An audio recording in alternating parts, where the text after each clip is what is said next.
Hi everybody, thank you so much for coming to the Bridgerow Brewers webinar today. My name's Emily, I'm from Birchal and welcome here today. I'd just like to start with an acknowledgement of country if we may. I'd like to begin by acknowledging the traditional owners of the land on which we are meeting. I pay my respects to their elders, past and present, and the Aboriginal elders of other communities who may be here today. I'm so excited to introduce Ella and Ben from Bridgerow Brewers, which is in its 17th year of steady growth, and it's earned its reputation as one of Australian beer's most respected operators. Welcome, guys. Thanks so much for coming. Thank you. So I've got Ben Krause. So Ben is the co-founder and managing director here at Bridgerow Brewers. As the co-founder of Bridgerow Brewers, Ben has over 20 years of experience in crafting beverages. He's very well respected within the brewing industry for his pioneering and innovation in Australia, as well as his international brewing collaborations with craft heavyweights across the globe. Ben is responsible for strategic direction and business culture. We've also got Ella Metcalf here, who's the general manager at Bridgerow Brewers. Ella brings a unique set of skills to the craft beer industry. She's worked with both SMEs and large multinationals within the FMCG channel in varying positions such as quality assurance, product development, people and culture, sales and marketing. Ella joined the team almost 6 years ago as a new mum seeking a supportive employer who offered career growth alongside fun. Her initial role was beer club manager and then on to regional sales manager, and today she is the general manager.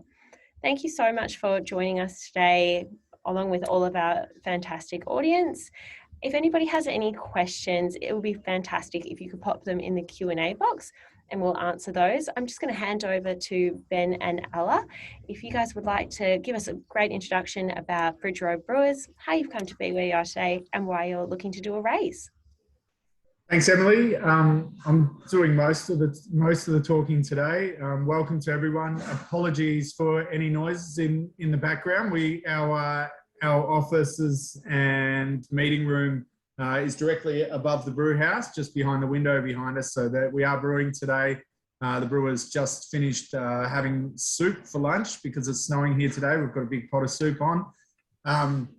Yeah, so you will hear things from time to time. We have an open office. Hopefully no one walks in and asks a question while we're meeting, but you never know, that might happen here. Yeah, I'm assuming a lot of people who are tuning in have been to our place in Beechworth, and most people know the story of Bridgerow Brewers, but I'll give an overview of that and also how we got to this stage in looking to raise funds for the business and offer shares to people. I started the business with my wife Maria in 2005. We actually started building the business in 2004 at the ripe old age of, I think we were 24 when we started building the business. We took about 12 months from deciding we were going to go ahead with establishing a brewery, a 1,000-litre brewery in my parents' garage, to actually opening the door on Queen's birthday weekend 2005. So our 17th birthday is coming up 2 weeks from now. The weather when we opened was much like today. It was almost snowing. But we often have customers that still come in that were either there on that weekend or visited us in that 1 year we were located in my garage, or my parents' garage on Bridge Road. We've had a pretty stable I guess, growth trend since that time, investing what we had made from the business, initially nothing, so paying ourselves nothing, but really investing what we worked hard for back into the business, and allowing the business to grow that way, and allowing us to maintain control of our direction, our decision-making, and the beer we make, and the food we cook. So that model has continued to this day. We reinvest in our business. We were trying to calculate what that would have looked like in capital investment over 17 years. I took a punt at $10 million. I'm not sure where it exactly lands, but certainly most of the business revenue has gone back into building the business gradually over time at about 10% per annum if you were to try and flatten the curve. To this point today, we've obviously been taking steps of growth and increasing distribution, expanding our team, and doing more and more here in Beechworth. And a little over 12 months ago, we took the step to confirm that we'll be opening a brew pub in Melbourne, in East Brunswick Village. And at the same time, we're looking to continue to grow our wholesale side of the business, as we always have. And we really came to a point of deciding we needed to look at ways of gaining capital to be able to take the next steps. Steps in the past have been easy to fund ourselves, but the bigger we get, the bigger each step becomes, and the harder it is to work out how we can do those steps in a timely manner and have the capital to do so. And we do have loan facilities in place to grow the business, but this seemed a great way to both engage with people who already support us, give them an opportunity to have ownership in the brand that they're endeared to, and help us achieve our goals of continuing to grow and establish ourselves in a different market to Beechworth. Awesome. Thank you so much, guys. Really appreciate it. Are we willing to answer some questions now? Brilliant. So we've had our first question. Actually, this one might be one that I can answer. So is there an opportunity to add further funds after the initial investment? So once the offer is closed, it's closed to all investments. So at the moment, Bridgerow Brewers are looking to raise a maximum of 2.5 million. And once that maximum has been hit, unfortunately, they aren't looking for further investment in this particular round. So if in the future they do another funding round, then perhaps there's the opportunity to invest again. Thank you so much for that one. Okay. If anybody wants to type any questions, please feel free to pop them in the Q&A box. So what do the next 12 months look like for Bridgerow Brewers? The next 12 months will see us focus really heavily on establishing the venue or myself in particular, establishing the venue in East Brunswick Village. We have preliminary tenders from construction companies to review at the moment. We're actually running a pop-up bar adjacent to the site at the moment. But really, we'll see us focus on that with the aim of opening the venue itself and having it servicing the public at around a 350 seat capacity. July, February next year is the goal. That's where we intend to hit. The construction itself, the overall construction of the building in which we'll move into, is on track, and we're expecting to have access to that in November. So that is a big focus. That will be a significant part of the raise will be directed towards that. Almost 50% of this raise will be going towards that project. All the things that we're directing funds to are co-funded by Bridgerow Brewers. So we will be spending quite a bit more than the amount we raise into these projects. So that's a primary focus. Another focus is we're currently expanding the shed here in Beechworth, or the back end of the brewery, where we package and ferment the beer. We have an old building and a modern building, and we're about to expand the modern building by 220 square metres. The slab was going to be poured today, but the concreter doesn't want to do it in the snow. So we're looking to pour the slab on that on Friday. So that's well underway, and that's not reliant on this raise. That's something else we're doing. But that will allow us to focus on things we've wanted to do for some time. So a solar array, we needed more roof space to really make that work. So a large solar array will be looked at once we get the roof on this extension, and also looking at how we can up our output through efficiencies on the packaging line, so canning line upgrades, kegging line upgrades, and all those sorts of things. And particularly the opportunity we have with Free Time, which is our alcohol-free beer, which has had huge growth off the back of nothing a year ago. Yeah, amazing. Do you currently have a minimum investment amount for your offer? Yes, I think it's 750K is the minimum amount, which will allow us again to direct funds towards the establishment of the Melbourne venue, and some more things around production back here to increase the wholesale side of the business. Essentially, our business has two sides. We have a hospitality side of the business with retail and online sales, and our beer club probably put into that side. So if it's retail and hospitality, and then we have a wholesale arm of the business, which is servicing both independent bottle shops, bars, restaurants, and the major chains, so Dan Murphy's, Liquorland, through the Coles Group and the Woolworths Group. Awesome. For investors, what's the minimum amount that they can invest in this round? It's $250 is the minimum amount. Fantastic. So you've made it very clear that you're not looking to sell to the bigger businesses such as Lion or Asahi. Do you have an exit strategy down the line, or how do you envision investors to get a return from their investment, possibly? Yeah, we definitely do not have an exit strategy or a sales strategy. It seems to be a commonly discussed theme in craft brewing industry, because there are some breweries who've sold on to larger breweries, but I'd rather look at our business as a long-term investment, a family-owned business that has aspirations to continue to grow. We're getting close to 20 years of age as a business, and I'd like to think that the business, can look towards having 20 more years in front of it. There's plenty of examples in the beer industry of long-term businesses that have been around for more than 20 years.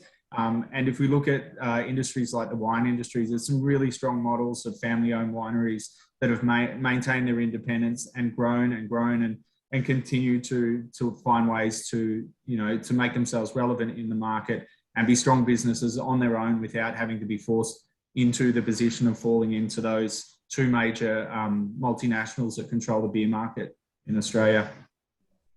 Yeah. I can speak from experience that Ben's got just as much hunger today as he did 15 years ago. So, it's exciting. Awesome. In terms of getting a return on investment, what are the possible options for that down the track? So I think if we look at this model and what we're talking at the moment, unless there's some sort of unforeseen sale of the business, the investment is staying put. The shares are illiquid and people cannot be trading them. I did speak to Matt from Birchal today who talked about there might be some opportunity in the future for people to trade these kind of shares on a limited amount, and there's more news coming on that soon. But that certainly is to be announced, or something that hasn't been finalised or never been done before in Australia.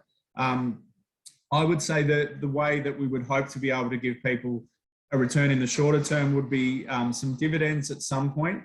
We don't know at what point we'll be issuing dividends. We have done in the past to myself and Maria as major shareholders of the business when we've had strong years and haven't reinvested as heavily in the business.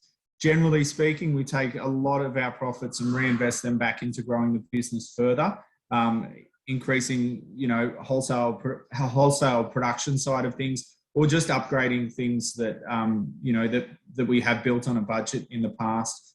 So, the real opportunity there is that long-term investment and seeing the business grow and the value of the business continue to increase. With a business, I don't want to draw a comparison with a business that's way beyond us, but with a business like Cooper's, which is, I think they turned 150 or 160 last week. It's a great example of a business that has shareholders. It's a private company where dividends are paid to those shareholders. So short-term, return is probably not the model of short-term return is not this. I'm not looking for short-term return. I'm looking at building a strong independent business.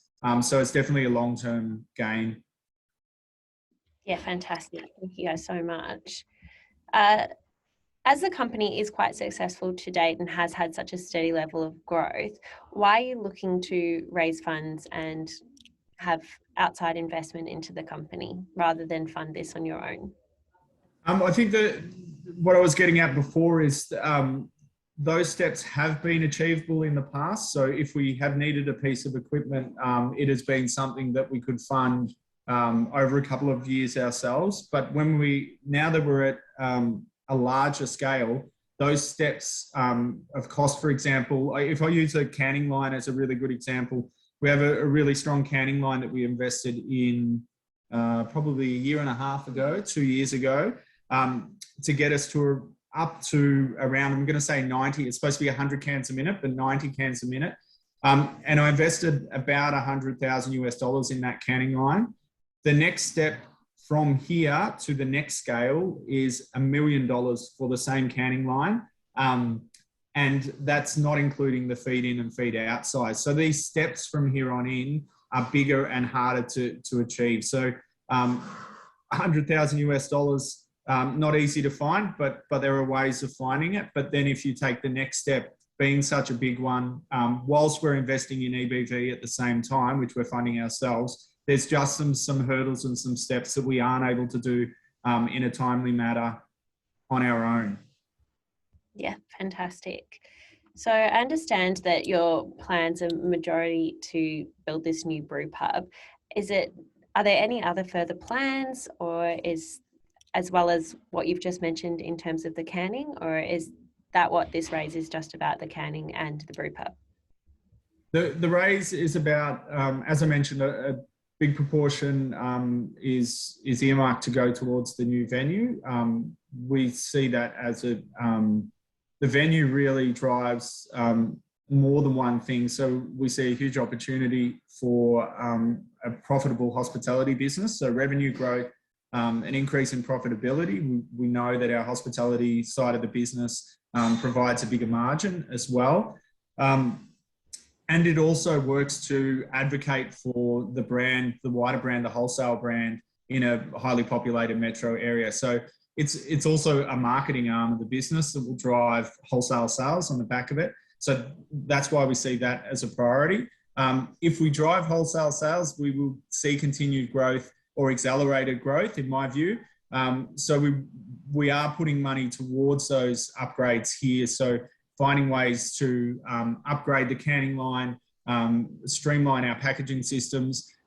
In particular, we've earmarked, we developed our own pasteurisation system to allow us to create Free Time, which is our alcohol-free beer. That was a R&D program that I probably invested $40,000 into making something that would keep up with a small demand. And we managed to make that work, and we've grown that Free Time from nothing to a significant part of our business. So we've earmarked a flash pasteurizer, which is a much higher cost, in order to help us to manage that market and continue to grow that side of the business. I think that, that achievement with Free Time is really strong for our business. I believe we're probably one of two breweries in Australia actually making a beer that way, where we're pasteurising, or let's say making a beer that way and distributing it nationally. So there's another brewery in Melbourne that does a lot of non-alc beer for many brands. So many of the non-alcoholic brands you see in Australia come out of one production facility. Other brewers choose to ferment beer to dryness, and therefore they don't require the pasteurisation step. So I think we're probably one of two in the country that have been able to do that really early in the market. So we're keen to take advantage of that. We're probably reaching capacity of the pasteurisation system we've built. So we'll be investing a good amount of money into that side of the business as well. So flash pasteurizer, inline carbonation, just to allow us to turn over that beer much more quickly. Yeah, awesome. Yeah, that's the pasteurizer is focused on that product. Great. What are the key risks you see to the new development in Brunswick, and what sort of competition is there in the area? I mean, I really believe the key risk to most of hospitality in the country at the moment is staffing. So making sure that we can staff the business of that scale, ensuring that not only do we staff to cover bases, but we give customers a fantastic experience. So that the risk or the challenge we face is ensuring that we can staff the business with the best possible staff and make sure that we're able to run that business at 100% capacity 100% of the time. The market in Melbourne continues to grow in craft beer. There are, in East Brunswick where we are, there are other craft breweries that have established themselves recently.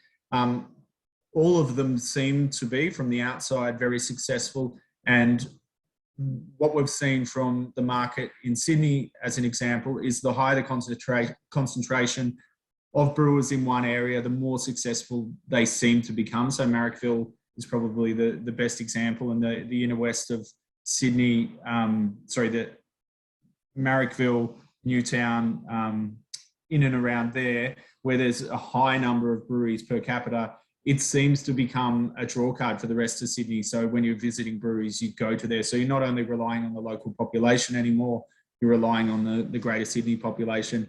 And in Melbourne, we see that in Abbotsford and Collingwood, and also which stretches naturally out to where we are. We're in a location where the strip we're on really has a limited offering from an alcoholic evening perspective. You can go across to Lygon Street, but on the Merry Creek side and the entire block that we're on, there really isn't anything available. So we really see an opportunity to ingrain ourselves in the community there and really become that local place for people to go and socialise, like we've done here in Beechworth, being the place where locals come to socialise and have a good time. We're really about providing a platform for people we provide a good experience, but we also provide a platform for people to have good experiences. And we'd be looking to deliver the same there. Great. I've had a few questions in terms of staffing. So obviously you'll be opening a new venue. How will you be coping with staffing shortages? And within that, will you be also expanding your team in-house as well? So we will be expanding our team in-house. We've already hired a hospitality manager for the new venue. AJ started with us 2 or 3 months ago. Yep. He's actually using the pop-up bar, which we established as his HQ. So that we're using that as a platform.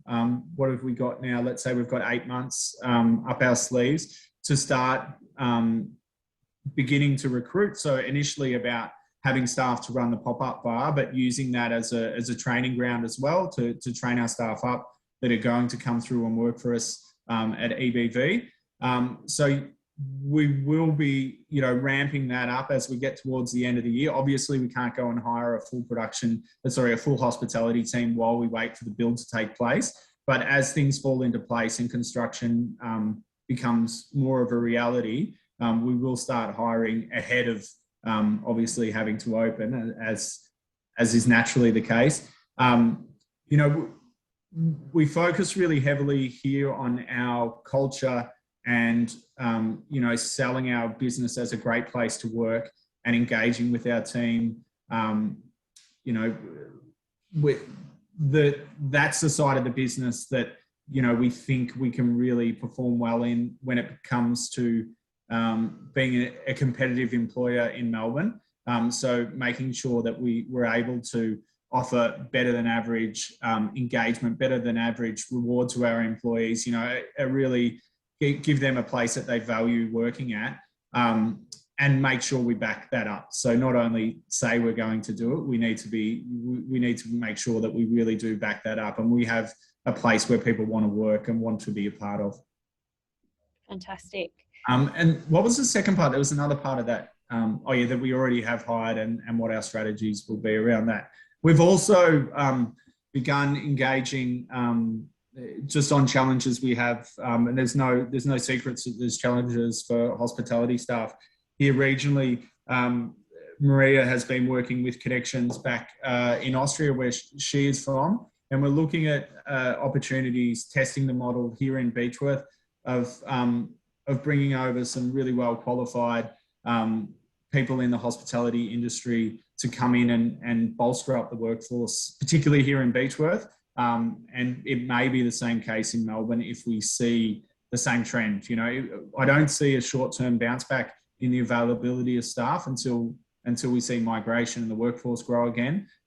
So that is something we have up our sleeves. We did a small test case of advertising in a local newspaper in the tourist area, so a huge tourism area in Austria where Maria's from. And we had a huge response to that with people who are professionally trained in hospitality. They have a really great, education system in Tirol around hospitality. And also all facets, whether it's service or in the cuisine and cooking side of things. So that was just a test case, and based on the response to that, we hope to bring some people out and see how they perform, and then look at rolling that model out further. So that'll be in the first half of the financial year, so second half of this year. Yeah, fantastic. Are there any plans to do a pilot brewery in the Brunswick location? The Brunswick location will have a 1,000-litre brew house. So let's call that a large pilot brewery. So the idea behind what we do there will be we will feed the majority of our core beers will be sent from Beechworth to East Brunswick to offer people what we make here in Beechworth. That's our powerhouse of production is here. Beechworth Pale Ale is what we lead with, so that'll be a featured product in EBV, but we will be making beers unique to that site. So that brewery won't be used to make Beechworth Pale Ale. It will be used to make beers unique to that venue and to service that venue. We look to have a mobile canning offering as well, and basically build that up based on demand. So if we find that the local community is really engaged when we do a canning run once a month, and we find there's a greater demand for it, we can always ramp that up. But definitely we have a significant section of the building put towards brewing. For me, it's a brewery and then it's a venue. So we really want to highlight the fact that we're making beer there on significant scale. A 1,000-litre brew house is by no means small. But yes, we can consider it a pilot brew house. I think it'll be a great tool for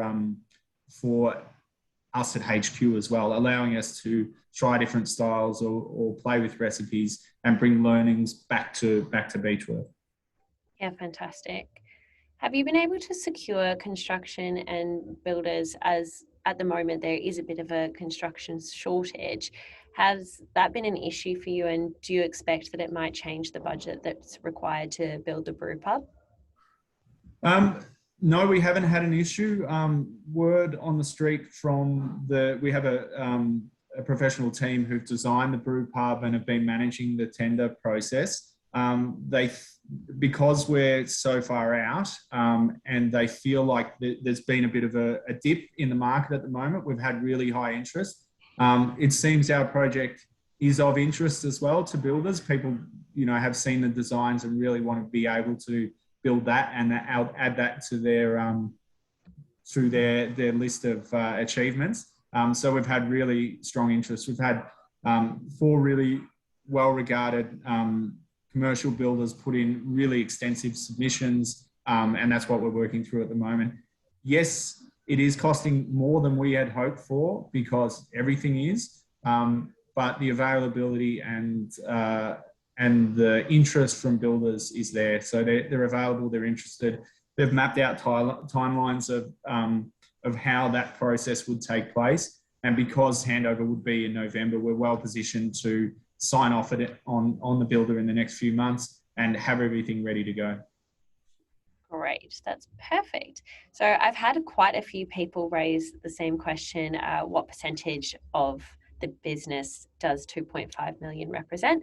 That will all be covered in the offer document, which will be released when the offer goes live. So the offer will be going live on the 15th of June. So if anybody is after any kind of financial information, anything relating to the business and this offer in particular, that's when it will be released. We'll be giving you reminders leading up to the date. Obviously, if there's any questions that you'd like to ask in particular, you're absolutely welcome to, but just wait out until the 15th of June, and that's when you'll be able to see the valuation and the percentage that is being sold of the company. So that was quite a few of you who've asked a similar question. In terms of competition, how does Bridgerow Brewers and the craft brew industry compete against the majors? As they have such large resources and they don't particularly play by the same political rules, can you give an example of how this might work for you and how you look to be competing with your competitors? If we look and say the 2 major multinationals that control most of the beer in Australia, as our competitors. And if we look at the independent brewers of Australia as our peers, is probably the best way to look at this discussion. 17 years ago, I guess the landscape of beer in Australia was far more bleak than it is today. So the same two multinationals in whatever form, whoever owns them now, generally played by the same rules that they like to play by now. And we've always managed ways to disrupt the market and find ways of taking share or gaining share of a market that they see as their own.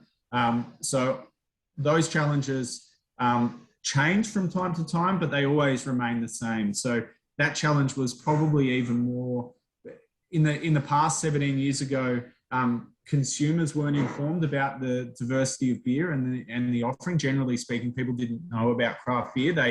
Beer was beer. It was yellow, lager, light or full strength, I think back in the day, and you chose your brand, whether it be north of the Murray or south of the Murray, on the East Coast at least.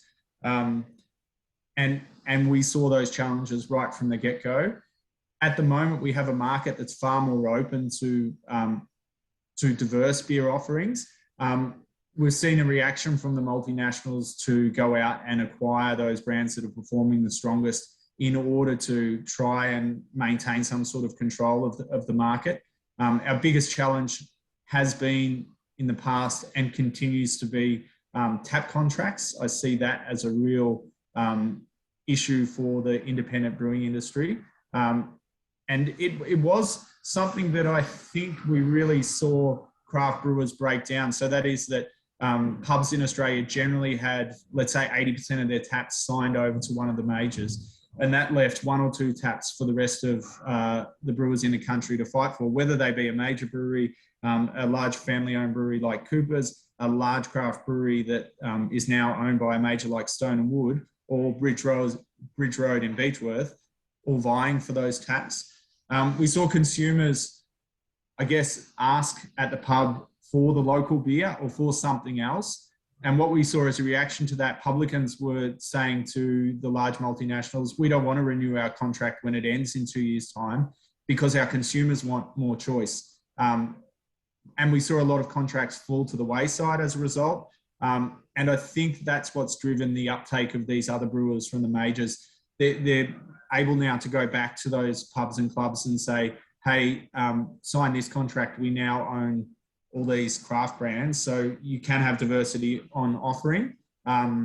So that I see that as a bit of a challenge, but at the same time, we see consumers gaining way more interest and becoming far more educated, just like they have done in the wine industry, and ask of their local bottle shop or publican or restaurant to have something else on offer. So as much as there is a challenge, there is always opportunity and there's always upside, and it just requires us to continue to focus on the things we do well and grow in the way we grow. We're a pretty resilient little company, and when we have a target and we focus on it, it's fair to say we achieve what we set out to do. So, at the moment we've seen a downturn in our keg sales because of COVID, and we saw a big upturn in our pack sales, which sort of took over. That necessarily isn't what our strategy is. We do want to have a higher percentage of our beer sold in kegs. So we have a focus at the moment to get some of those taps back.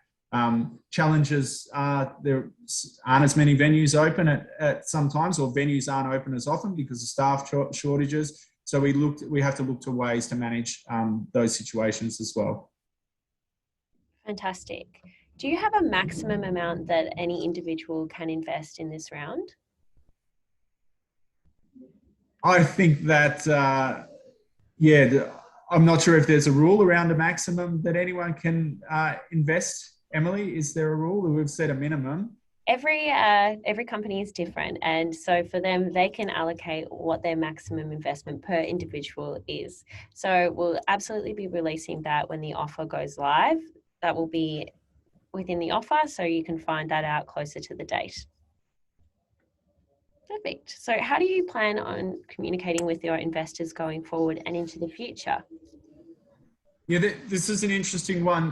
When we were discussing the ways that we manage these shares and communicate with shareholders going forward, we spoke to staff that work here, and some of them had expressed their experiences with some things that they'd invested in. And one in particular really hit a chord with me when they'd mentioned they'd invested in a whiskey company and they had not heard back since they had made their investment 2 years ago.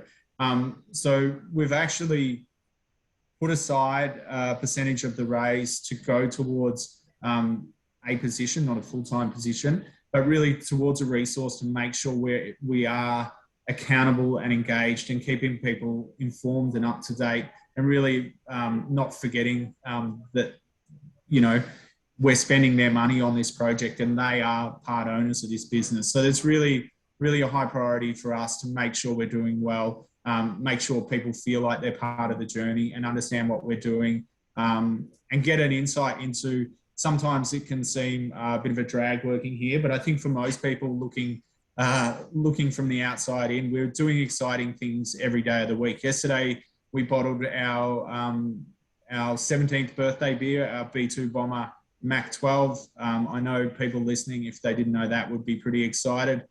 So we got to enjoy a glass at lunchtime.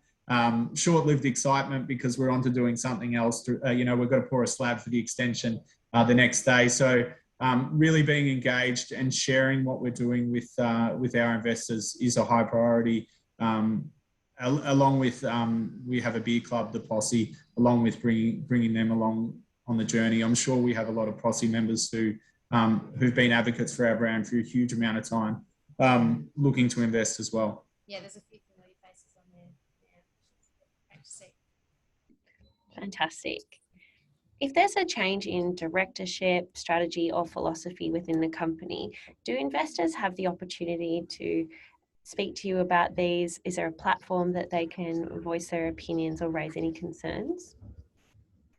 I think the management of the comms will be the opportunity to voice opinions and share their insights. The way we manage those communications should be two-way. So we should be able to answer, if we make an announcement and someone has a question about why.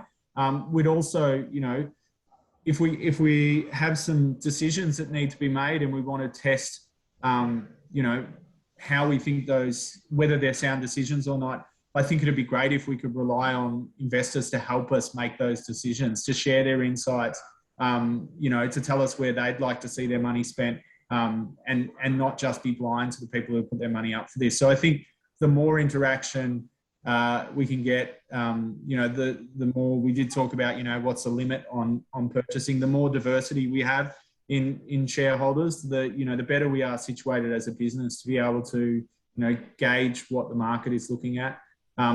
Sometimes we do have to look outside of the bubble, we call it. So the bubble are probably the people who've tuned in, maybe not all of them, but the ones who are really engaged in the industry, because we do need to grow outside of the bubble from time to time. So we will need to hit up our shareholders for insights, feedback, help us make decisions. But sometimes we also need to step outside our bubble and look at other things to make sure that we're ahead of trends that are outside of our very competitive and fast-moving space, which is the bubble of craft beer that we all sort of operate in. Absolutely. Are there any plans to expand your distribution channels internationally at this stage? The international side of things is something we have dabbled in over a long period. I've been involved in exporting beer to Finland, America, a little bit to Japan, I don't know, all over the world, really. I've always found that a short-term opportunity, I guess a short-lived opportunity. What we generally see is things are expensive to make in Australia. Things are even more expensive to ship from Australia. Where we've had really good success in Southeast Asia was probably to an expat market where there wasn't really craft beer available. And the trend I see in most of those markets is that it doesn't take long for the local market to see the popularity of imported craft beer, and for them to establish their own industry. So create their own craft brewers. Sometimes they might need a couple of years to learn the art of brewing a bit better, but they're always, they can always do better on price. They can catch up on quality. And generally speaking, craft is driven by locals. So people are often, if you're traveling to another country and you're drinking craft beer as a holiday maker, an expat there, people's trends will change to source what's local to that region that they're traveling to. So I don't really see it. And although there are great craft brands around the world that do well from export, I would say they are a very low percentage. So I don't see that as the main way or a strong way to grow our business. Although we continue to export, we have one-off sales. It's just something we don't actively focus on. We do vet. We learned quite quickly that we need to understand what the intention of that beer is when it gets to where it's going, how well it's going to be treated, how many hands going to touch it. As soon as more than 2 hands touch it in terms of business to business sales, the price makes it price prohibitive. And make sure that they're looking to actually do something positive with our brand and grow it. We've taken opportunities just to move some beer through customers in the past, but the result is, our beer probably sits around for 2 years, and then someone posted online that they're drinking Beechworth Pale Ale and with a label that's 3 years old on it, and obviously that beer is not going to be in the best shape. So we are far more, I guess, cautious around who we send beer to when we get overseas inquiries. Yeah, absolutely, fair enough. Do you have any national distribution deals in place? And in the event of a national distribution deal, if there isn't already one in place, will capacity exist from the expanded brewery to satisfy the need? We already do sell nationally through Dan's, and then we have distribution through Coles as well. So Dan Murphy, some BWS stores. Most of those sales are Victoria, but we do distribute nationally through those guys. We're pretty active in, we've been doing that for a long time. We have a really strong relationship with, particularly with Dan's, but also with Coles, and we've seen really good growth in the past, and we continue to see growth from both of those sides of the majors. But we are very active in setting up our own independent sales team. So we've had a 5-year plan, or we're past the 5 years. We have a national sales manager who looks after a team of, I guess we'll call them independent salespeople. That includes locally Melbourne, Canberra, Sydney, Brisbane and Adelaide. And their job is to really grow that side of our market to make sure we're reducing the risk and exposure we have to the big guys, should they choose not to buy beer from Bridgerow Brewers in the future. That's something we identified a long time ago, and it's something that we're really strong about. We have a great relationship with them. They pay their bills. They aren't screwing us on price. They are respectful of everything we do. But at the same time, we need to make sure the business is protected from the event that one of those two or both of them decide that Bridge Road isn't their thing anymore. And we know that could happen. So we have, and as a result of that, I said before, when we focus on something and get it done, we've seen really strong growth from that independent sales team, and we push them hard and have forecasts for even stronger growth from that side of the business next year. Fantastic. And what do you sense that will be the biggest scaling challenges for Bridge Road going forward? The biggest challenge for us is always, two things: capital and space. Generally, the capital to have more equipment, to make more beer, and the space of where we will do that. Maybe that requires more capital if we look to buy more property. So they definitely are the biggest challenges. But in saying space being a challenge, I think we're masters of finding space where people assume there isn't space.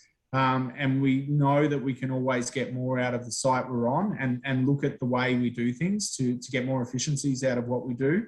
But yeah, your capital, I mentioned before, taking a small step or a step in any direction from the production system we have at the moment requires a pretty heavy capital investment.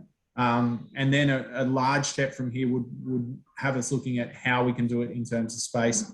They're probably the two biggest things or biggest challenges. Great. So in terms of the wholesale business growth, what percentage of revenue is that currently representing? And do you have a future target percentage? From a wholesale side, I'll have to get Ella in on percentage of revenue. From the future side, we expect retail revenue percentage to increase just based on EBV. We expect wholesale to continue to grow, but the percentage it is will be diluted by increased revenue from EBV. What are we at the moment? Yeah, look, at the moment it's pushing 70%.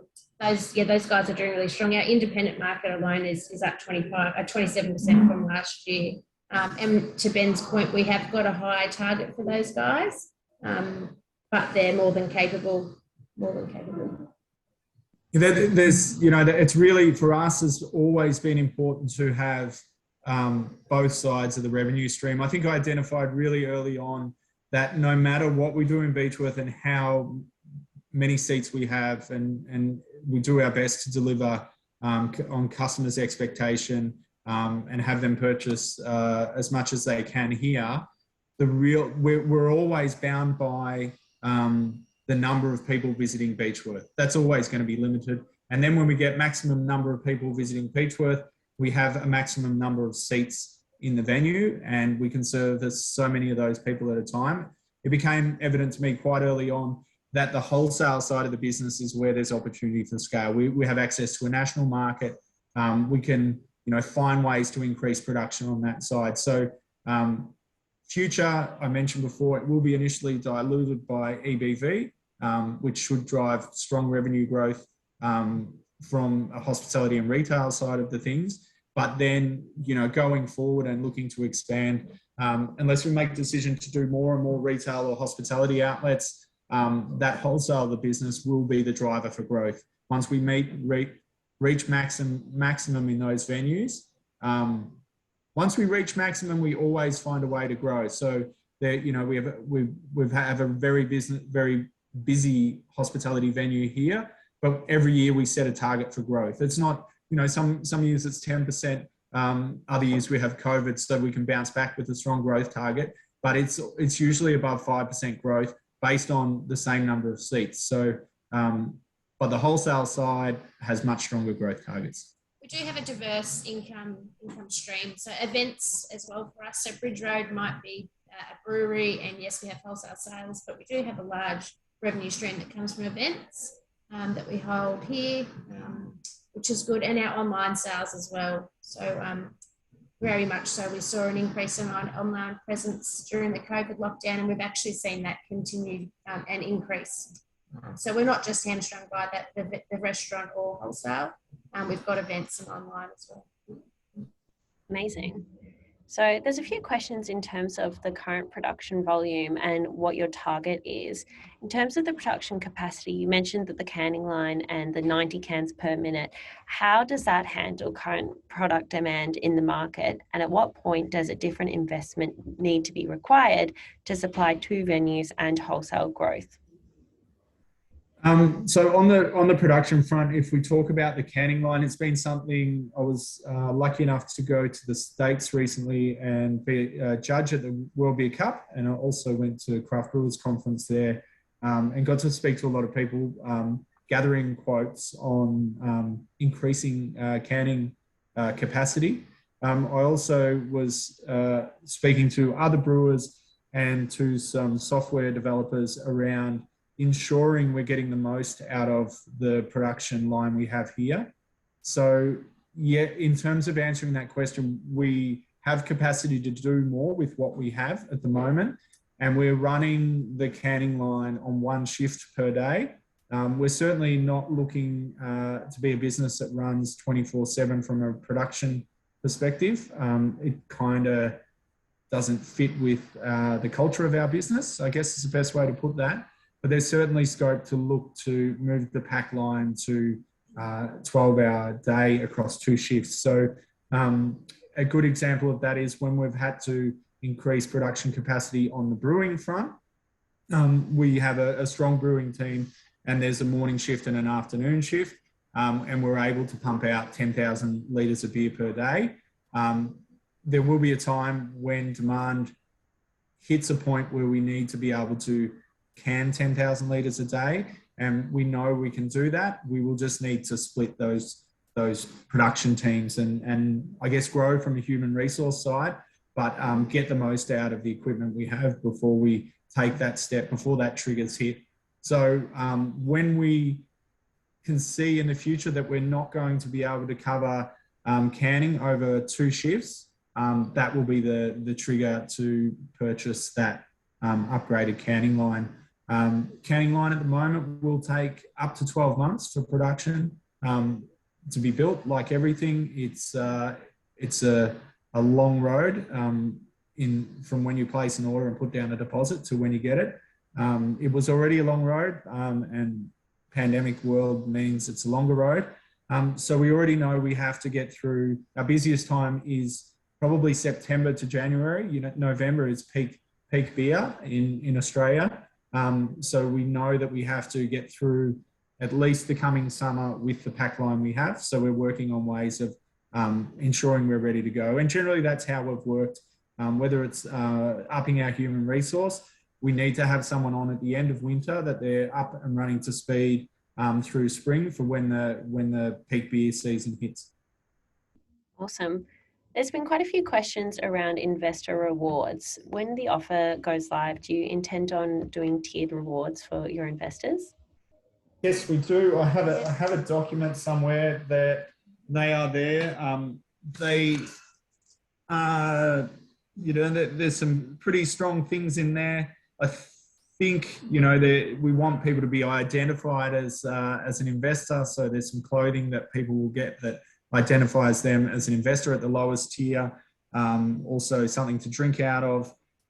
Discounts on online orders. As you go up the tier, there's some posse memberships in there. So that's a beer club we have. There are varied levels of rewards. At the lower end, there's just a couple of things, and at the higher end, they're more rewarding is the best way to put it. But I'm definitely not trying to sell the investment on the reward side of things. We want to be putting the money from the investment towards these projects. Obviously, doing these other things have a cost, and we've worked out a percentage that we're happy to reward back to those investors, but we need to be putting a large amount of the money that's invested towards these projects.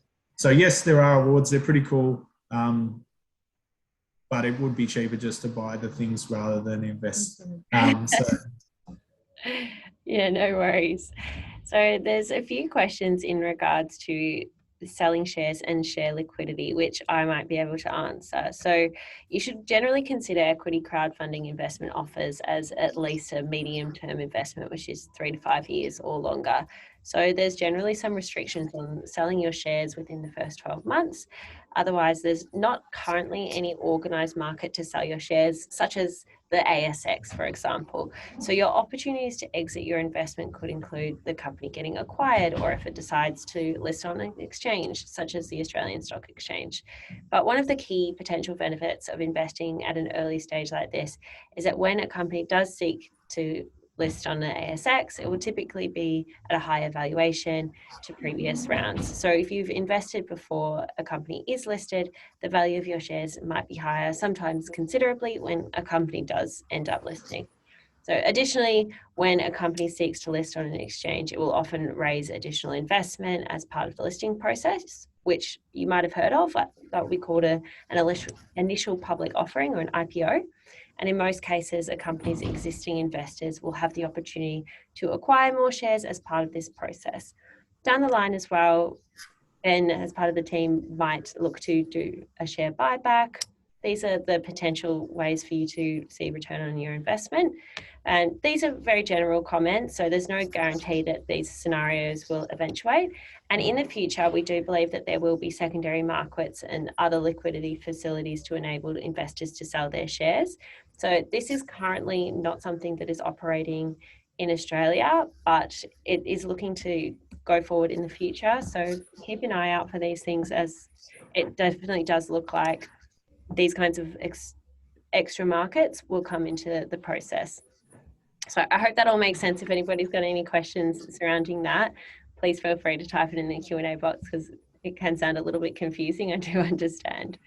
So what is the projected minimum patronage per night at the brew pub to break even at the moment? As I understand from this particular watcher that East Brunswick is quite quiet at the moment. I think if you look at that break-even point, it's not a question you can answer with a minimum break-even number. That that the biggest cost we're going to see in day-to-day operations is going to be in staffing, and we have to staff according to the patrons that attend. That will be something that we'll learn over time.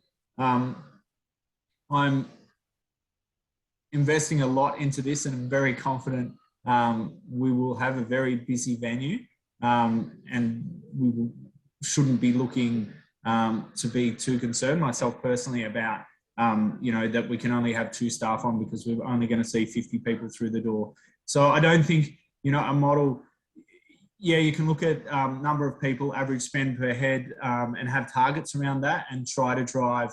We need people to be spending $50 each, and we need 100 people per day, and then we can staff at this, and we'll be able to break even on that side of things.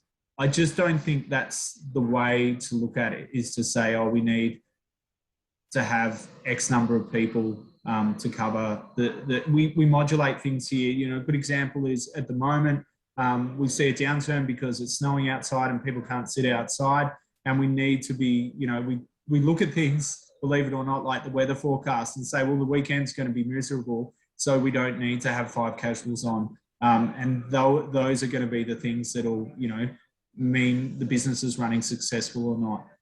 I'm confident we have a strong team behind the marketing of the venue.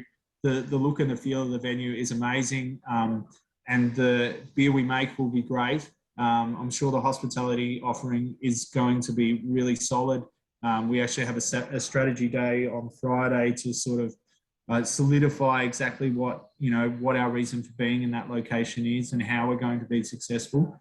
But as for minimum numbers per night or per day, I could say we need 100 people in the joint per night, which I would say would be a number that would be a bare minimum from my expectations. Just around, I would see the business as being needing that to feel successful. But if it was less, then we'd staff accordingly and make sure we're profitable. Okay, great. With the amount of offers, say, on the Birchal platform, for example, to invest in breweries, why should investors choose Bridge Road over other breweries? So say it again, with the number of other breweries on offering at the moment. So other ones who are doing a crowdsourced funding raise, why should people invest in Bridge Road over another brewery?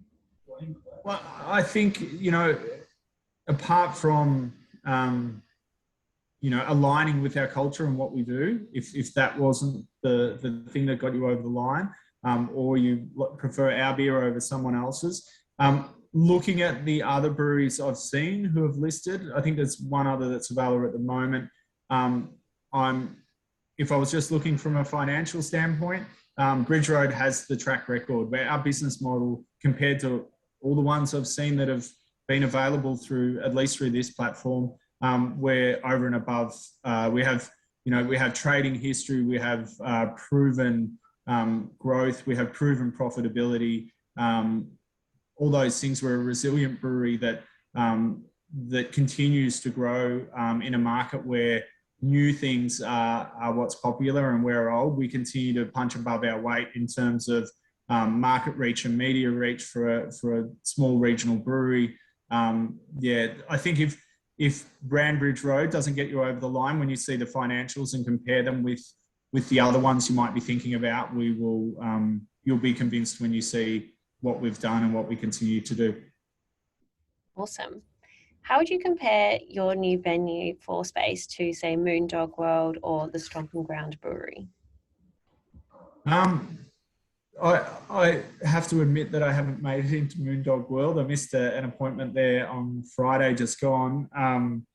I would say that one thing I've always looked to do is to be different from the market.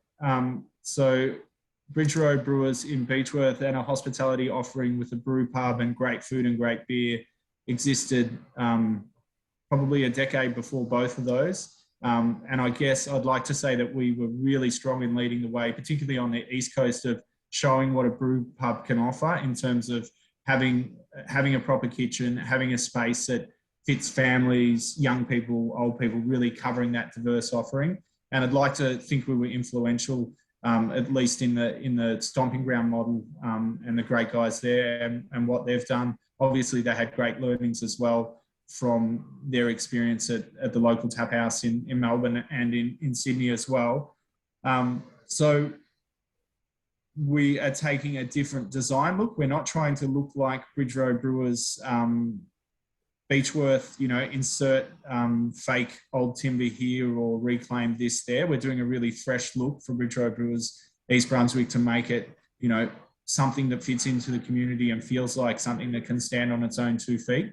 Yes, it will be Bridgerow Brewers and people will recognise it as linked to Beechworth, but we're not trying to, take that franchise model and have a building that's got old timbers and falling down around us, make it look like that. Moondog World is a different story. That's a vast space. So we have 580 square metres to cover, that includes outdoor space as well. We're seating 350 people, so we have huge capacity for patrons. But yeah, very different model. I would say more closely aligned to what Stomping Ground offer than to Moondog World. Definitely aiming to, as I mentioned before, I've said a few times, cater to the community. So feel like a great space that the local community can attend from all age groups. So if that means if you've got kids or if you haven't, or if you've got parents or you are parents, all those sorts of things. We want to have a space, for me, I gauge a good venue by when I walk in the door, it's busy, and it's not busy with one demographic. It's not all 18 to 25-year-olds. It's not all 50 plus. I walk in the door, there's some hip kids in the corner, some oldies having a coffee or a beer over at the bar, and then some families with kids in the other corner. That's really, when I look at the great hospitality offerings in Australia or even in the world, when I walk into a venue that's busy and has those bases covered, I know that's a successful business. And I know that's what makes Bridge Road in Beechworth a successful business. So different to both of those models, I want the brewery to be really well recognised. So I don't want it hidden too heavily. So I want people to know they're at a brewery. There are some challenges in the shape. The shape of the site's in a U shape, and the brewery can only be on one side of that U. So making sure people are aware when they're on the other side of the U, it has 2 street frontages, that they're at a brewery and not somewhere else. We also have a wine bar and bottle shop as part of the venue. So that will be something that is quite different.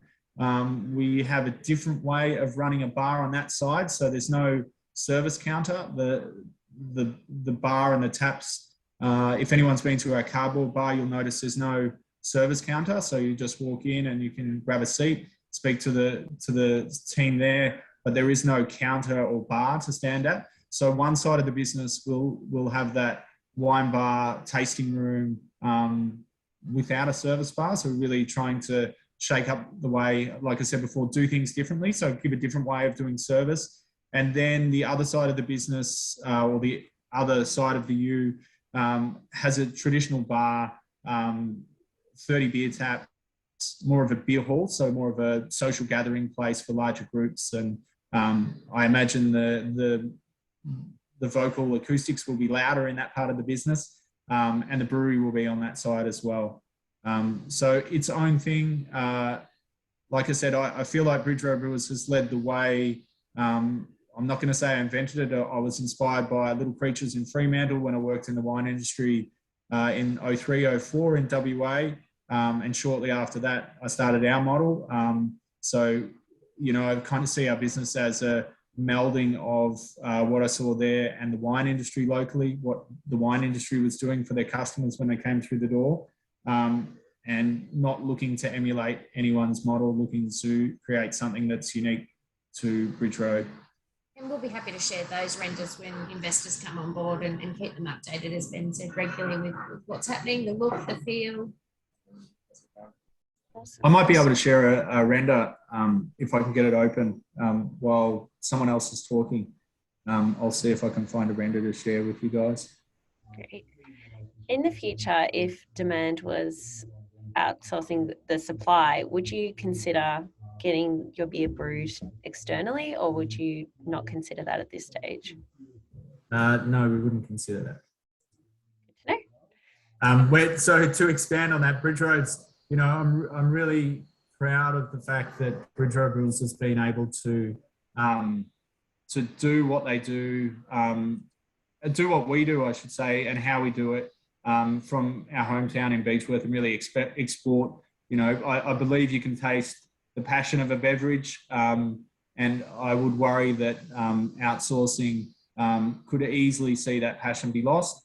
I see it as a big challenge. It's outsourcing and getting others to do that side of things and make beer. Sure, it's challenging, but I find it as more of a challenge and more rewarding for myself and for our team to do what we do here, find space, find ways of doing things, challenge ourselves, and really own the core of our business is beer. So we need to be making our beer. Awesome. With the wine bar area in Brunswick, are there plans to expand into a Bridge Road wine? We have made a Bridge Road wine, and I did see a chat box pop up before asking about other beverages. Bridge Road wine has been done in small amounts in the past, as I would say, as an experiment in challenging my local winemaking friends. So we've done some wines using Brettanomyces. We did a Shiraz Pet Nat last year. Our core business is beer, and that's where we will focus on. We may play around and do a little bit of wine here and there, but for example, 500 litres of wine. This vintage, we didn't do any wine. I strongly believe we need to. I'm very good at spreading myself too thinly, and I might be guilty of causing our team to do the same. So we need to be brought back to our principles, which is making beer. So we will dabble in wine and mess about, but we'll leave the real winemaking in volume to the experts, and they'll leave the beer making to the experts, hopefully. Has the extreme expansion of microbreweries increased or decreased your overall sales? And do you ever worry about the amount of new participants in the industry? Our business continues to increase in production and sales over a long-term trend. So, and at the same time, we've seen an explosion in the number of other craft breweries. So it hasn't stopped us growing. It always presents challenges. Those challenges are generally the reason we were successful and are successful. So I see those challenges as localism. So I mentioned it before in an export sense. So why would someone in Thailand buy beer from Beechworth when there's a really good beer made around the corner? And the same argument could be, why would someone in Wollongong buy Beechworth Pale Ale when there's a great brewery down the road making another Pale Ale? So we continue to see those challenges and we continue to find ways to overcome them. I'm not sure, there's the odd unicorn in the Australian beer market that where all the stars align, whether it's through not only, you have to have great quality beer, that goes without saying, and you know, an authentic and great story, and distribution and all the other stars have to align. But we continue to find ways to make sure that we continue to grow. That challenge isn't going away. We're going to see more of that challenge, and we're really, really aware of it. And we continue to challenge ourselves to overcome, you know, that trend of localism, that competition. I talked about tap count contracts. You know, the majors are winning back tap contracts. They swing around fancy deals and the golden handcuffs, which is what we like to call contracts that look great from the get-go, but a year in, publicans found they're handcuffed, and their investment of millions of dollars in a pub is really being controlled by the thing that makes a pub different is the beer that you have on tap. You know, that's what defines a pub over a restaurant in my mind, is a public bar with beer on tap. So, you know, presenting that argument to publicans, showing them that the craft beer is basically, independent craft beer costs the same or less than multinational craft beer, despite the rebates and golden handcuffs. And consumers, you know, generally speaking, when they're informed, want to support local independent businesses. We're also really lucky with that increase or boom in crafted beverages that there's a real tourism around it. We know regionally that people are coming to Beechworth specifically for brewery tourism, and we all talk, you know, at lunchtime amongst ourselves, and people are going to towns and they're seeking out distilleries, they're seeking out other breweries, because it is really part of the Australian culture now. They're really happy to support independent, try something new. So we've got benefits from every sort of side, really.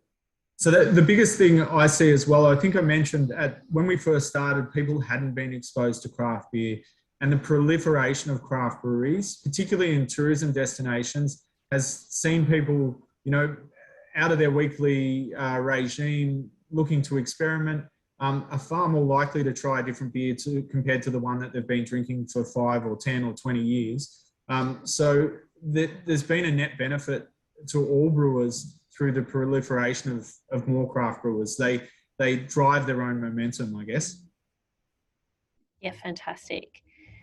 Do you see an expansion in the low alcohol product line from the current one that you already have? In terms of, I guess that means in terms of the products that we offer. At the moment, we are focusing on the one product. There's still a huge way to go in realising the potential of that product. We have great ideas for what else we could do other than the free time, but at the moment, we really need to focus on keeping up with demand, growing demand, generating awareness of that beer.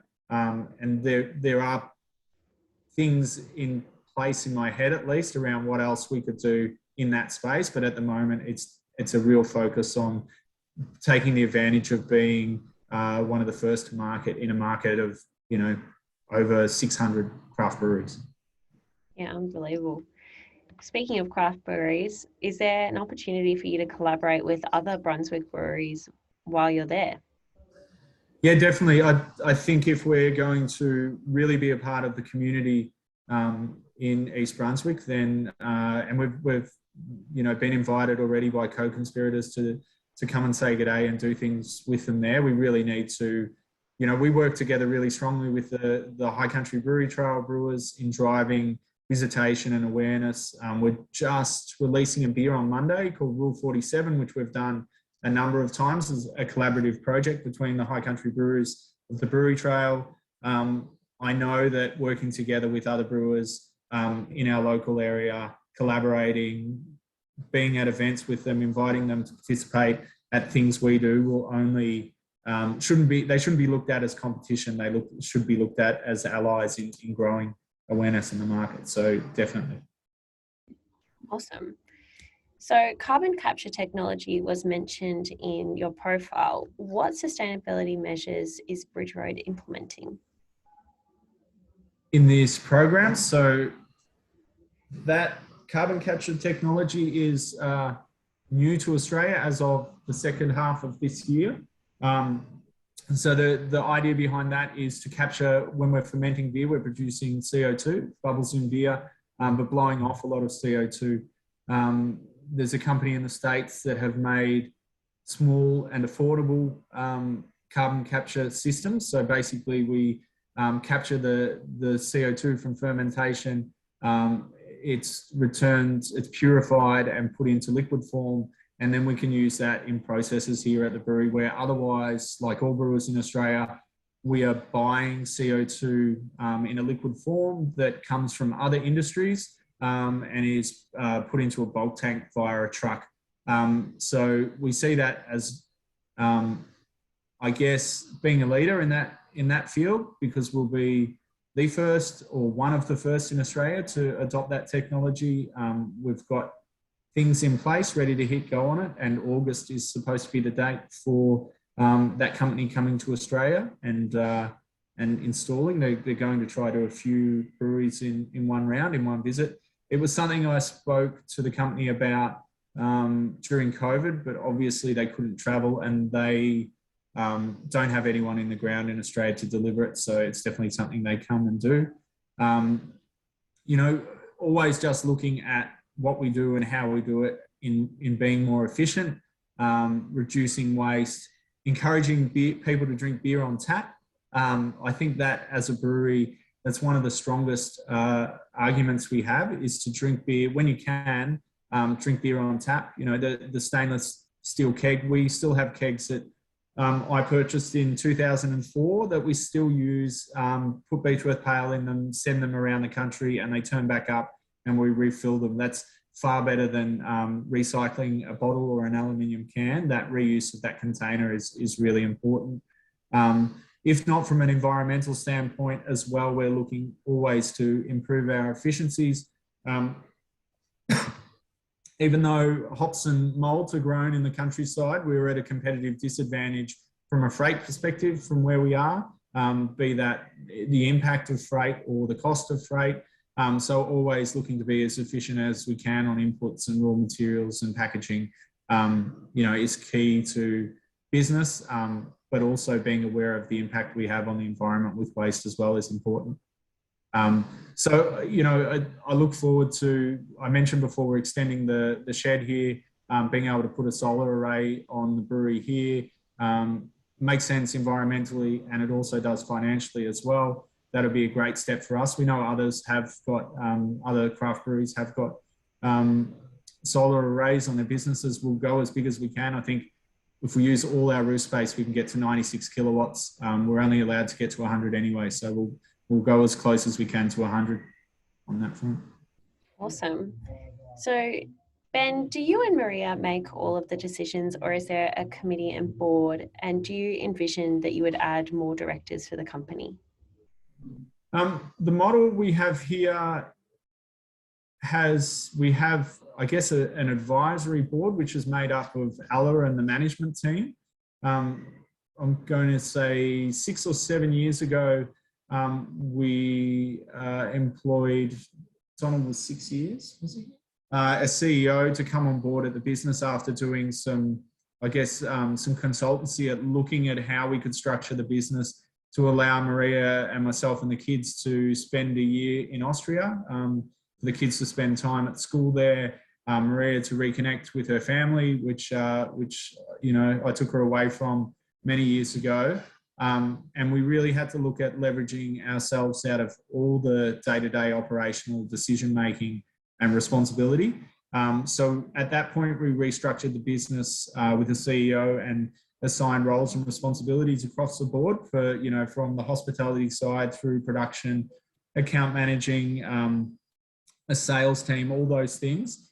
And at that point, we set up a external advisory board, and we met monthly, and sort of they were the check on the progress of that, all with the goal of setting up the business to be able to run without myself and Maria. And like I said before, when we set goals and targets, we generally achieve them. So after 5 years, we left Australia for a year and returned to Australia a year and a half later due to COVID.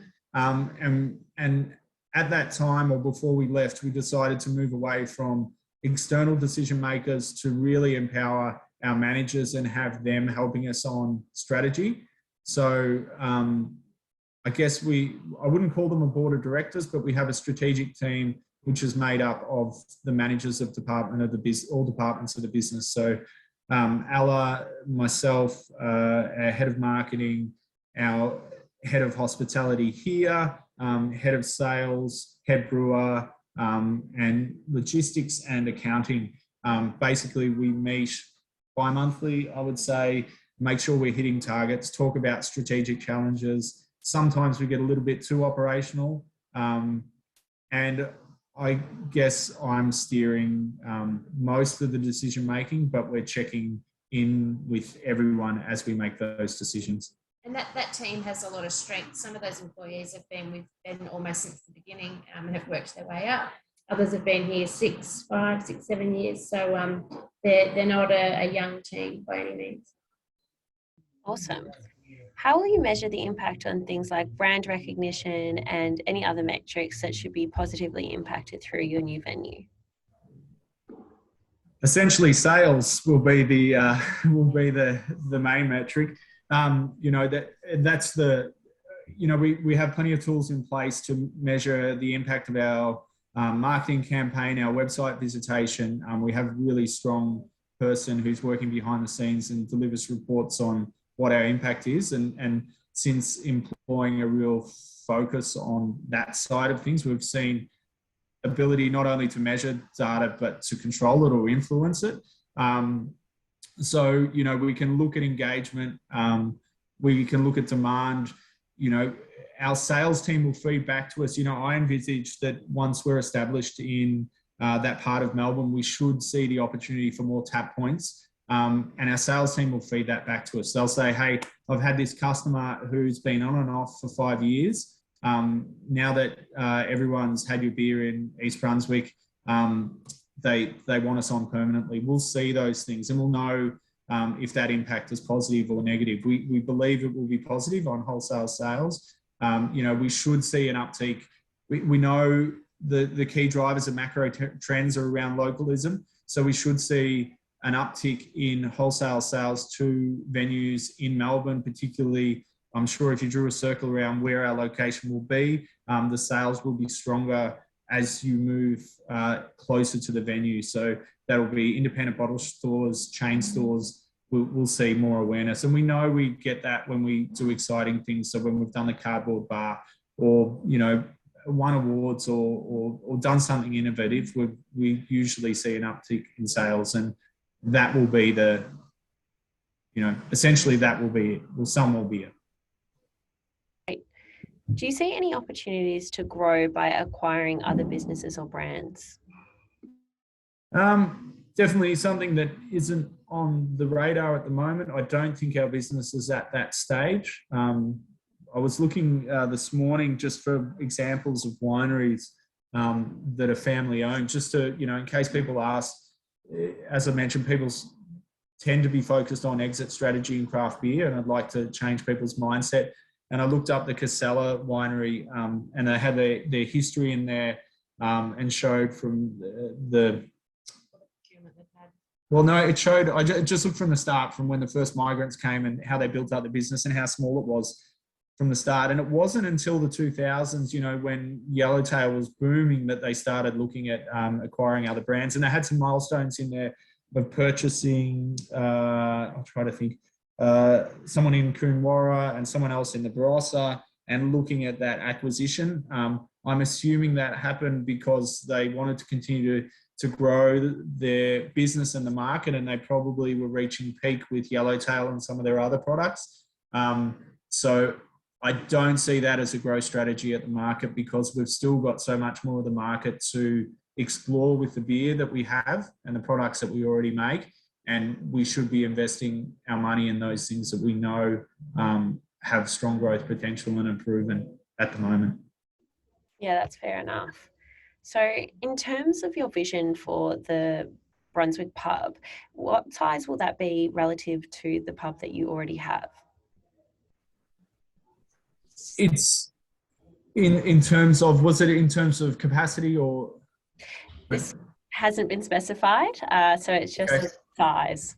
So I expect that it should revenue-wise should be a stronger driver than Beechworth, because hopefully we won't see the peaks and troughs we see of tourism regionally. You know, Beechworth only has population of, I don't know, it changes what the official number is, but 3,000 to 4,000 people. We have a huge hospitality offering. I would say one of the best hospitality offerings for a town under 5,000 people going around.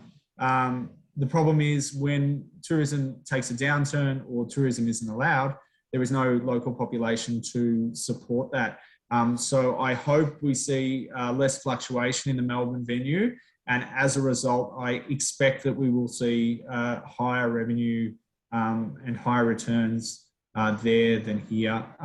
The venue has a greater capacity. It has more indoor seating than here. Here we have, we can squeeze 340 people somehow, but that's reliant on outdoor area and generally good weather. And it's reliant on demand from tourism. We have a little bit more seating in East Brunswick, but a stronger indoor offering, I'm going to say. So we should be able to see more. I'm interested. I see the biggest challenge will be, we're very strong in the lunch trade in Beechworth as a business. Believe it or not, being an alcohol business, but having a strong lunch trade in a regional town. I think it's partly due to day visitors to Beechworth, but also initially our business was only lunch, and then we moved to only dinner on Sunday night. So we own, I think we're probably the only place open on Sunday night in Beechworth. And then we've moved to 7 days and 7 nights, and then some staff shortages at the moment. So back to 6 days and 5 nights at the moment, I think we are. Looking to go, we've got a staff member taking some long leave. He's back soon, looking to ramp that back up to where it should be. I believe 7 days and 7 nights is what any hospitality business should strive for. So that's definitely what we're aiming for. I'm just being a new location in a place that didn't have retail in the past and hasn't had much of a hospitality offering on that strip where it is. We're going to have to work really hard to ensure people are visiting for lunch as well as dinner. Great. Aside from the funding, what advantages do you see in having a large volume of investors? Huge. I mentioned before insights. So hopefully people are willing to provide input into the business and insights into what they see out there, potential opportunities for the business, but also advocates. You know, I would assume once someone owns part of a brewery that they're going to be advocating for that brewery everywhere. So I see a team of advocates and ambassadors, market research people. You know, I would imagine dollar for dollar, the value could easily be matched in the value we will get from investors. So the money is one thing, but the advocacy, the loyal customers, if they aren't already, that will build from this, will be worth far more than the initial investment. Terrific. So, I've got, I might share it. There's been questions about Melbourne, and this will just hopefully get people excited. I'm always worried about sharing my screen because anyone that's seen it knows that I have like 7 million tabs open at one time. Let's see if I can only share this part. There's probably a lot of things there, so I'll go to full screen. This is just a video of the current design. I've skipped past the intro. This is looking from Nicholson Street, and I mentioned before a wine bar and a beer tasting bar. So this is the Nicholson Street side, and we will run through the rest of it in some strange Gamer World 3D render.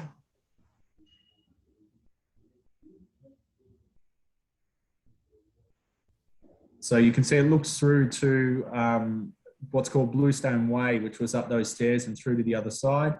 There's a slight change to how the venue looks on this side. There's going to be a wall protecting it from the street and some play equipment as well for families. This is Bluestone Way. So I mentioned before, on the left of where we're going in is the brewery, and on the right is the main bar with 30 taps, mostly beer, but probably some wine on tap. Behind there is a big pizza oven and kitchen, some retail space. Again, panning across the designer had lots of fun doing the colorway for the beer taps. As you can see, bright light and pretty different to what's on offer in Beechworth. There's a whole lot of background work that was done in, you know, whites, these colours, and what we're doing. That's great. So hopefully that gave people some good insight into what we're doing there. That was fantastic. That was really, really exciting. So I took away the background music. It wasn't that great. I've got a question of how accessible will the venue be? As in, will it be wheelchair accessible? Yeah, definitely. I think you saw there was some stairs when coming from Nicholson Street side. There's a lift in there to help anyone that might be in a wheelchair. That's part of the build. And then otherwise the Nicholson Street side, there's no issue from that side. But there are, we had 2 levels in the building and we had to have some stairs in there. So we made sure we put a lift in there to make sure there's access to everyone.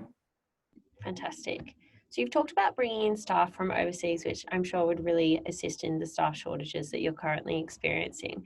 Will you be providing formal training for them, or will you be providing it in Beechworth, or will you be providing it in Brunswick? We look to have onboarding for all staff in Beechworth. So casual staff probably won't see that opportunity, but full-time or permanent part-time staff who are going to be on for the long term will come to Beechworth. We need them to see where the business came from, what we're about here, how we do things in Beechworth, understand, you know, we said before that a lot of the beer is going to be coming from HQ here. So we want people to have a real connection to that. That will include people who are local to Melbourne and people who might be from overseas. We would be looking to only hire people from overseas that are skilled and trained in that area. And I reckon we can probably learn a bit from some of those. Just looking at some of the training, some Austrians I've been speaking to recently, some young crew from Austria, some 25-year-olds. The training they've done to work in the restaurant industry is extensive. It's really impressive. The colleges they've been to, and even though they were studying front of house and hospitality on that side, they've all completed their basic kitchen hand training. They've worked in kitchens. They've completed what would be a first year apprenticeship in kitchens just to be qualified to work front of house. So. Amazing. So I've had a few questions in terms of if the offer were to be oversubscribed. So the offer, when it hits its maximum of $2.5 million, it's closed. However, anybody who has submitted an interest in investing, they will go on a wait list. So if somebody drops out, then you've got the opportunity to invest, and this comes in a first come, first serve basis. Someone's aware of that one. So what would you say Bridgerow Brewers' biggest weaknesses are? I think one of our biggest weaknesses is potentially one of our biggest strengths. That sounds a bit cliched, probably because it is. We're an established older brewery in a market that's fast moving and new is often seen as better. So overcoming perceptions of old is boring and tired in craft beer is probably something that I see as one of our biggest challenges. But there are plenty of people in the market that see that as our biggest strength. That might be why they choose to buy our beer, because we're proven. They know what we stand for. They know we've been around for a while. They love our beer, those sorts of things. But I do see that it's particularly growing in the wholesale market. Being old ain't your friend, and I'm getting old, so. Don't say that, it's not true. So somebody has asked if there are any tax implications for investors. So there won't be. The only time that you would have tax implications is if you do sell your shares, which may not be for a while, if at all. So that's the tax element of you buying any shares. There's also a question regarding the process of auditing the use of the funds. So the offer document will outline what the funds will be used for. So if you've ever got any questions surrounding that, you just have to simply refer to the offer document, which will be followed by the Bridgerow team. And it's pretty prescriptive in terms of, you know, we need to be spending the money on what we're proposing to spend on. Exactly. So someone's asked, if I become a shareholder, do I still have to pay for a beer at the brewery in Beechworth? Yes, we do. Otherwise, the share will have no value in the future. Yeah, no, people still have to pay for a beer. There is some brew pub vouchers there, depending on the level of investment. So, yeah, lucky enough you can spend them in Melbourne or Beechworth. Great.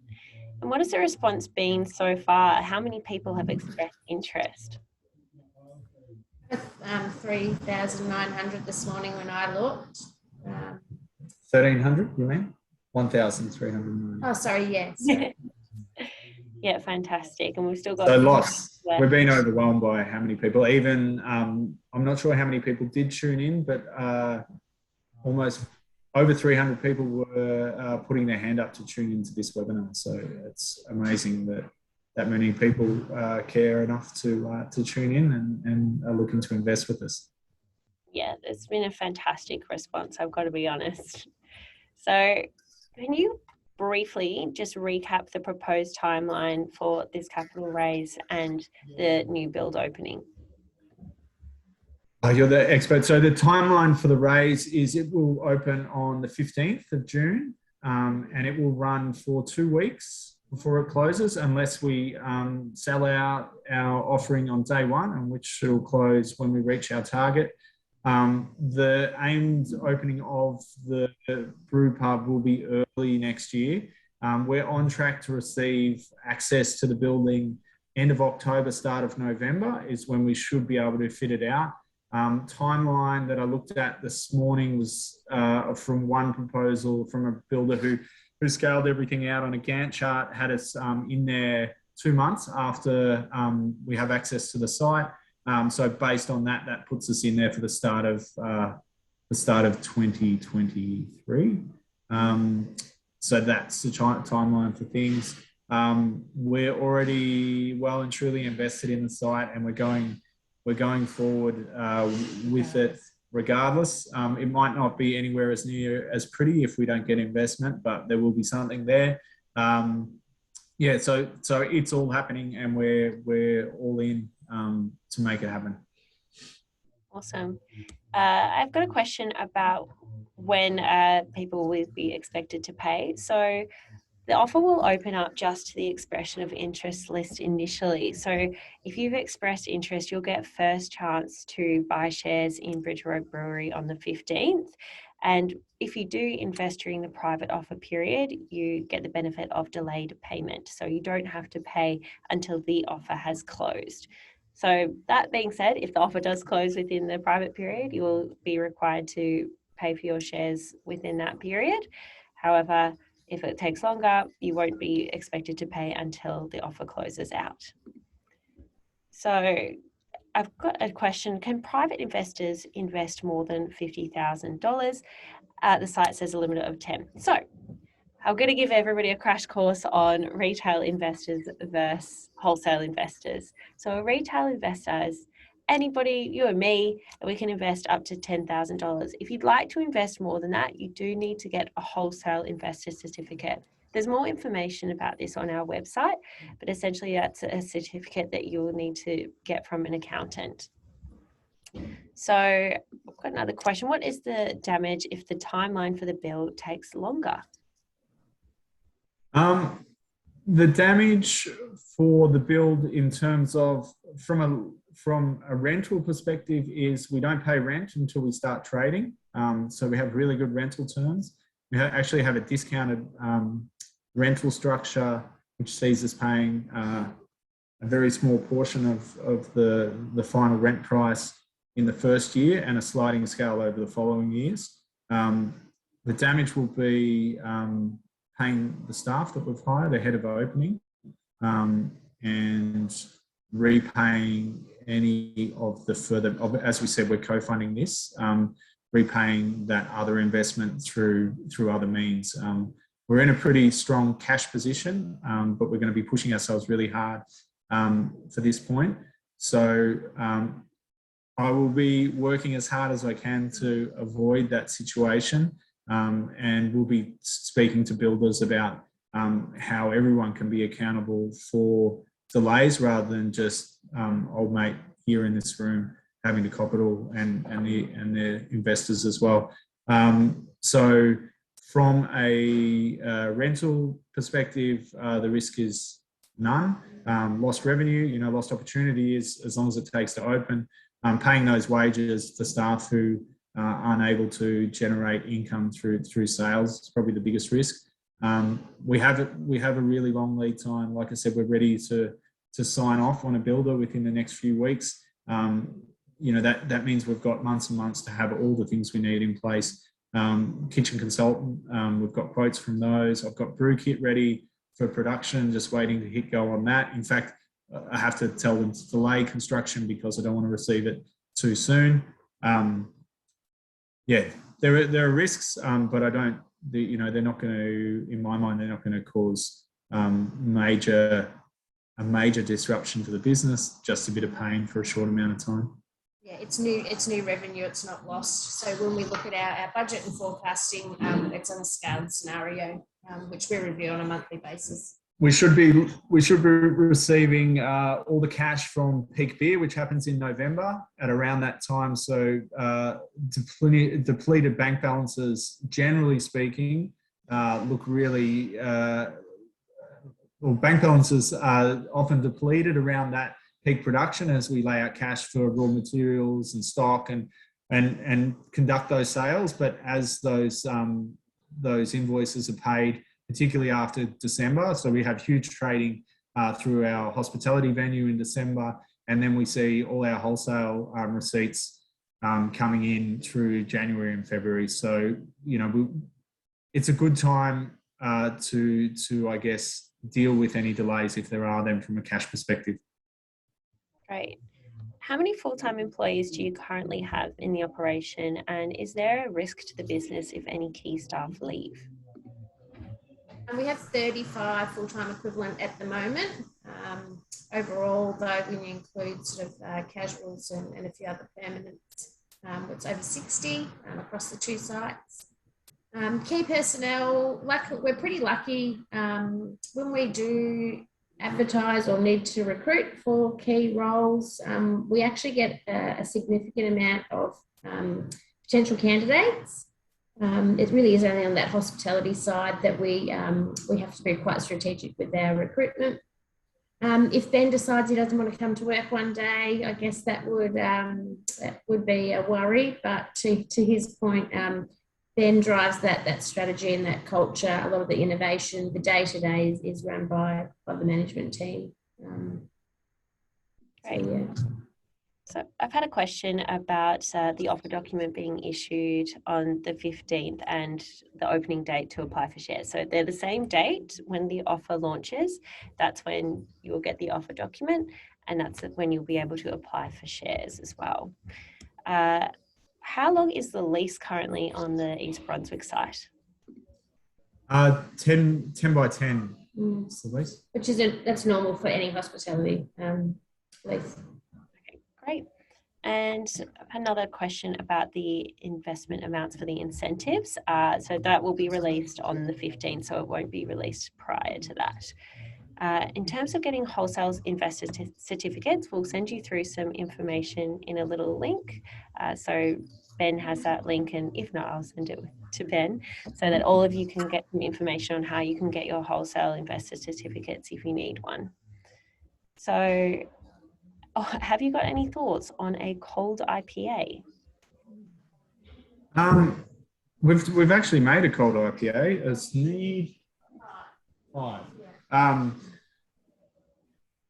So cold IPA is a lager.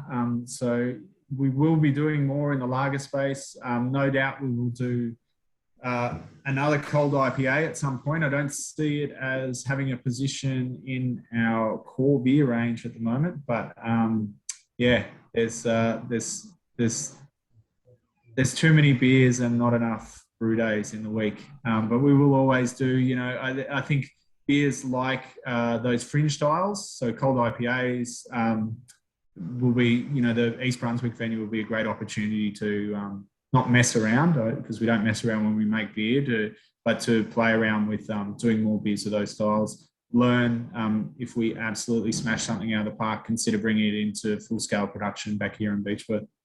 I see there's a question from a guy known as Hodgie, I assume that's him, Anthony Mihaljevic, asking about food. I just thought I'd answer that because he lives just around the corner from the brewery. I guess everyone does if you live in Beechworth.